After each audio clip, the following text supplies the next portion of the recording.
They just asked for $3,000. Dale Hogg is talking to scammers who tricked his father into sending his life savings to Malaysia.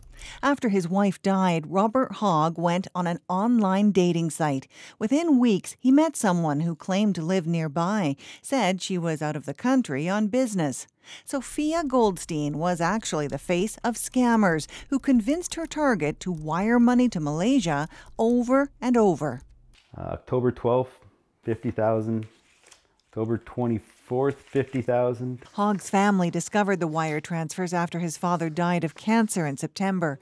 They added up to over $730,000. It was a sick feeling for quite a few days. That sickness turned to anger when he realized his father used his longtime bank branch to send 19 different wire transfers over 8 months, each time to a different person. It's frustrating. I mean, there should have been red flags going all over the place at the bank. TD declined an interview request. In a statement, a spokesperson said, "Our employees followed rigorous processes, including asking detailed questions at each transaction." The bank says their customer claimed he was building a house in Malaysia, says his story was consistent.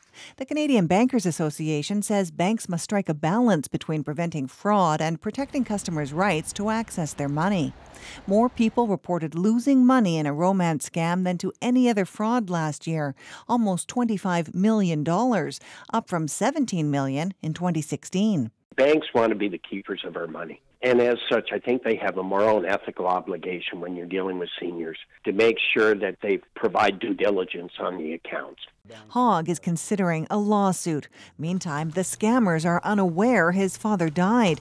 Their $3,000 request has now increased to $5,000. Yeah, there we go. He's stringing them along, hoping one day they can be found and prosecuted. Boy, okay, so Erica, we know romance scams are a big issue. What processes do the banks have in place to try to figure out when their customers are being duped like this? Well, it turns out that there are no national standards or requirements for banks or financial institutions.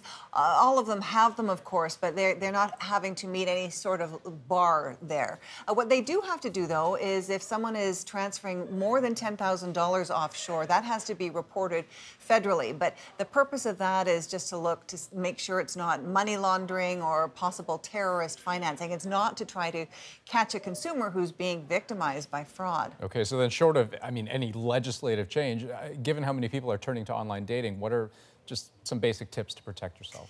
Well, there are a few things you can do. If you're online and you're talking to someone that you've never met in person, be wary if they start professing their love to you too quickly. Also, be cautious of moving off a social media site to email or text. Don't share personal information too soon, like your birth date or your address. Be suspicious if the person claims they live nearby but are on a trip overseas. And, of course, never send money to anyone for any reason, any person that you don't know. Just never do it. And of course, the best thing you can do as an adult child of an older parent is talk to them about their finances and even possibly their love interests, just to make sure that they're not being victimized. Right. Okay. Good advice. Thanks, Erica. Thank you.